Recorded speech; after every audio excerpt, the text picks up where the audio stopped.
मसीह की praise the Lord. आइए आज की डिवोशन के लिए हम लोग प्रार्थना करते हैं। पिता परमेश्वर प्रभु यीशु मसीह, हम धन्यवाद देते हैं और एक शुभ अवसर आप हमें दिए, तेरे नाम को ऊंचा करते हैं। तो दयालु और करुणामय परमेश्वर, सारा आदर सारा महिमा हम तुझे देते हैं। पिता, हम प्रार्थना करते हैं अनमोल के लिए तेरी अनुग्रह रहे। धन्यवाद देते प्रीति और रचना जी, जय प्रकाश जी, धन्यवाद देते हैं प्रभु यीशु। और लज्जावती जी के जानवर के लिए प्रार्थना करते हैं, गाय के लिए सुरक्षित रखो उनकी जानवरों को भी पिता। तो सच्चा और जीवित परमेश्वर, धन्यवाद देते हैं, आपकी अनुग्रह बनाए रखना प्रभु। धन्यवाद, आज इस डिवोशन को तेरे चरणों पर रखते हैं। आपकी आत्मा के अनुसार आप बातें करो, यीशु मसीह के नाम से मांगते हैं, आमीन। ओके, हम लोग जो आज बात करेंगे और वो है दानियल का 6वां अध्याय। और मैं 2 सिर्फ वचन पढ़ूंगा। और प्रार्थना करता हुआ दानियल या विश्वास चित्रित किया गया। प्रार्थना करता हुआ दानियल विश्वास चित्रित किया गया। तो विश्वास को वहाँ पर चित्रित किया गया, दानियल का जो विश्वास था। और ये आप 6वां अध्याय में समझ सकते हैं कि दानियल किस सिचुएशन से गुजर रहा था। और आज हम लोग भी ऐसे सिचुएशन में गुजरते हैं। हम जस्ट 6वां अध्याय 10 और 11 वचन पढ़ते हैं। 10 और 11 वचन। जब दानियल को मालूम हुआ कि उस पत्र पर हस्ताक्षर किया गया है, तब वह अपने घर में गया, जिसकी ऊपरठी कोठरी की खिड़कियां यरूशलेम की ओर खुली रहती थी, और अपनी रीति के अनुसार जैसा वह दिन में 3 बार अपने परमेश्वर के सामने घुटने टेक कर प्रार्थना और धन्यवाद करता था, वैसे ही तब भी करता रहा। तब उन पुरुषों ने उतावली से आकर दानियल को अपने परमेश्वर के सामने विनती करते और गिड़गिड़ाते हुए पाया। ओके, तो यहाँ पर हम कुछ चीज़ें देखेंगे जो दारा राजा दानियल से बहुत प्रसन्न था। और कहते हैं कि पूरे राज्य के ऊपर 120 अधिपति ठहराए थे। 120 अधिपति जो पूरे राज्य में अधिकार रखे। 120 लोग थे, ये अधिपति थे। 120 में से 3 लोग अध्यक्ष थे, मुख्य, और ये 3 में से एक दानियल था। और दारा राजा दानियल को बहुत पसंद करता था, क्योंकि वो जानता था दानियल के अंदर एक उत्तम आत्मा रहता है।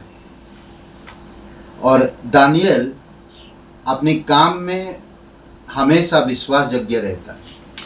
अपने काम में हमेशा विश्वासयोग्य, अपने परमेश्वर में हमेशा विश्वासयोग्य। और वो जो प्रार्थना विनती करता है उसमें भी वो विश्वासयोग्य है। इसमें हम कुछ बातें हम देखते हैं।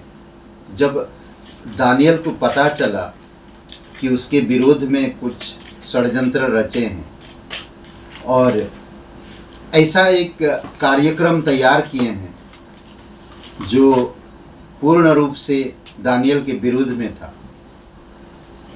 जब कोई आपका विरोध में आए तो आप क्या करेंगे? और ये लोग भी दानियल के विरोध में काम कर रहे थे।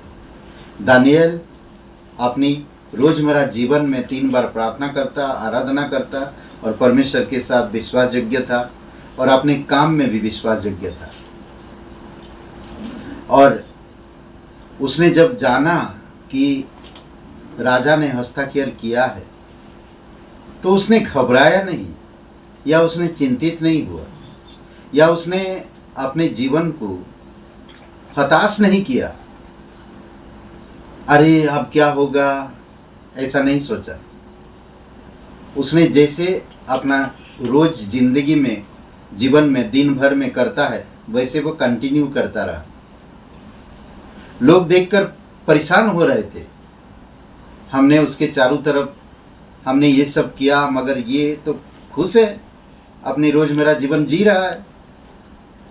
तो इसमें कुछ बातें हम देखते हैं और जानते हैं। यह लेटर जब लिखा तो दानियल अगर नहीं मानेगा राजा की बातें तो उसको सिंह की माद में डाल दिया जाएगा, सिंह की गुंफा में। और खूंखार शेर है, बब्बर शेर, जो आदमी की हड्डी तक खा जाएंगे, ऐसे शेर है यहाँ। तो आइए देखते हैं दानियल के विश्वास का। इसमें कुछ विश्वास का चित्रण हम देखते हैं। सबसे पहली बात, विश्वास का साहस। जब दानियल को मालूम हुआ कि उस पर हत्याखेर किया गया है, तो उसने घबराया नहीं, अपने विश्वास में कायम रहा। इसको कहते हैं विश्वास का साहस। फिर हम देख सकते हैं दूसरा, विश्वास का दृष्टिकोण। कैसे विश्वास का दृष्टिकोण था? वो विश्वास में जी रहा था, वो परमेश्वर पे भरोसा था, उसका दृष्टिकोण परमेश्वर के था। वो आसपास क्या हो रहा है उससे कोई मतलब नहीं था उसको। ऊपर ही कहते कि विश्वास की दृष्टिकोण कैसा था? ऊपर उठी कोठरी की खिड़कियां यरूशलेम की ओर खुली रहती थी। यह है उसकी विश्वास के दृष्टिकोण। जैसे वो रोज करता था वैसे उस दिन भी वो किया। 1 महीना तक मना किए थे, 30 दिन तक कोई भी दंडवत नहीं कर सकता, आराधना नहीं कर सकता, प्रार्थना नहीं कर सकता, कुछ भी नहीं कर सकता, पर वो रोज वही कर रहा। दानियल किसी की बात नहीं माना। चाहे मेरा मृत्यु भी हो जाए तब भी मैं परमेश्वर में विश्वासयोग्य बने रहूंगा। जैसे मेरे रोज की प्रार्थना है वैसे मैं रोज की प्रार्थना करूं। तीसरी बात हम देखते हैं, विश्वास की नम्रता। घुटने टेक कर प्रार्थना और धन्यवाद किया। यह है विश्वास की नम्रता। चौथी बात हम देखते हैं, विश्वास की तरीका। दिन में 3 बार विश्वास की रीति या तरीका, दिन में 3 बार वो प्रार्थना करता था। विश्वास की आराधना, प्रार्थना और धन्यवाद करता रहा। यह है विश्वास की आराधना। विश्वास की निरंतरता, जैसा वह करता था वैसे ही कंटिन्यू किया, वो बंद नहीं किया। कभी कभी आप और में लगता है अरे विरोध कर रहे हैं, जाने दो, बंद कर देते हैं, ये कर रहे हैं, वे हो रहा, चलो जाने दो, बंद कर देते, आज नहीं करते। पर दानियल ऐसा नहीं किया। विश्वास की निरंतरता, जैसा वह करता था वैसा ही कंटिन्यू करता रहा। विश्वास का स्थान परमेश्वर के सामने। अद्भुत है ये कुछ बातें, साहस, दृष्टिकोण, नम्रता, तरीका, आराधना, निरंतरता, स्थान। अद्भुत है। और हम देखते हैं दानियल जीत जाता है। राजा भी थोड़ी समय के लिए क्रोधित होता, राजा भी परेशान होता कि दानियल को मैं इतना प्यार करता, दानियल के अंदर उत्तम आत्मा रहता है और दानियल इतना अच्छा से संभालता मेरे राजभार, पर दानियल को ये लोगों ने फंसा दिया।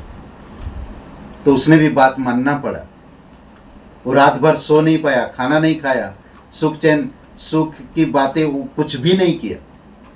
रात भर दानियल के बारे में विचार करता रहा। सुबह सुबह जाकर नम्रता पूर्वक दानियल को आवाज दे रहा, दानियल तेरा परमेश्वर तुझे जिंदा किया। दानियल खुशी से बाहर आता शेर की गुफा से। हाँ राजन, मैं ठीक हूँ। और दानियल कहता मेरा परमेश्वर ने अपने दूत भेजकर सारे शेरों की मुंहों को बंद कर रखा है, वो मेरी तरफ देखें तक नहीं, खाना तो दूर की बात।